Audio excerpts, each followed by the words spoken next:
হারিয়ে গেছেন Cristiano Ronaldo. এই খবর শুনে চমকে যাবেন যে কেউই। তবে এমনটাই ঘটেছে। সৌদি আরবের রাস্তায় রাস্তায় টাঙানো হয়েছে নিখোঁজ বিজ্ঞপ্তির পোস্টার। ফুটবলের ইতিহাসের অন্যতম সেরা তারকার এমন নিখোঁজ হওয়ার খবরে চোখ কপালে ওঠারই কথা। তবে রোনালদো সত্যিকার অর্থেই হারিয়ে যাননি, বরং আল নাসেরের সমর্থকদের চোখে তিনি আপাতত নিখোঁজ। মাঠে তার অনুপস্থিতি জন্ম দিয়েছে এই ব্যঙ্গাত্মক প্রচারণার, যা ইতোমধ্যেই ফুটবল পাড়ায় ব্যাপক আলোচনার জন্ম দিয়েছে। আল রিয়াদের বিপক্ষে সৌদি প্রো লিগের সর্বশেষ ম্যাচে রোনালদোকে মাঠে দেখা যায়নি। ম্যাচের আগে তিনি পুরোপুরি ফিট থাকলেও দলে না থাকার পেছনে রয়েছে গভীর অসন্তোষ।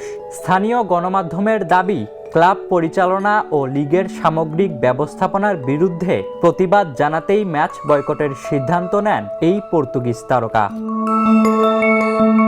সৌদি প্রো লিগের 4টি বড় ক্লাব আল হিলাল, আল আহলি, আল ইত্তেহাদ ও আল নাসের, যারা পাবলিক ইনভেস্টমেন্ট ফান্ডের মালিকানাধীন। রোনালদোর অভিযোগ, এই 4 ক্লাবের মধ্যে ন্যায্যতা বজায় রাখা হচ্ছে না। বিশেষ করে আল নাসেরের সরাসরি প্রতিদ্বন্দ্বীদের প্রতি পক্ষপাতিত্ব করা হচ্ছে বলে ধারণা তার। এই বৈষম্যই ক্ষোভের আগুনে ঘি ঢেলেছে। এর সুযোগ নিয়ে আল হিলাল সমর্থকেরা রোনালদোকে নিয়ে রসিকতায় মেতেছেন। রিয়াদের রাস্তা জুড়ে টাঙানো হয়েছে নিখোঁজ পোস্টার, যেখানে কান্নারত রোনালদোর ছবির নিচে লেখা 40 বছর বয়সী এই ব্যক্তি নিখোঁজ। Ishtiaq Mahin, the news.